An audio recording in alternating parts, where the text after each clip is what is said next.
گناہ گاروں کو تین چیزوں کی ضرورت ہوتی ہے۔ ایک تو اللہ تعالیٰ کی معافی کی، تاکہ عذاب سے نجات پائے۔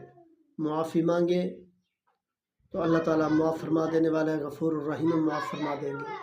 اور دوسرا پردہ پوشی کی، تاکہ رسوائی سے بچے، کسی کے سامنے ذلیل نہ ہوں، رسوا نہ ہوں، تو اس سے بچے۔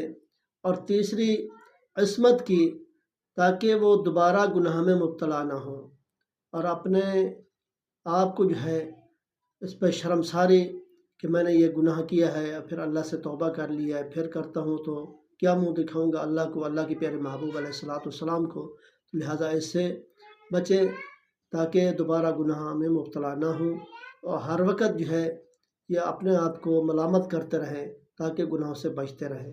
یہ تین چیزیں جو ہے یہ گناہ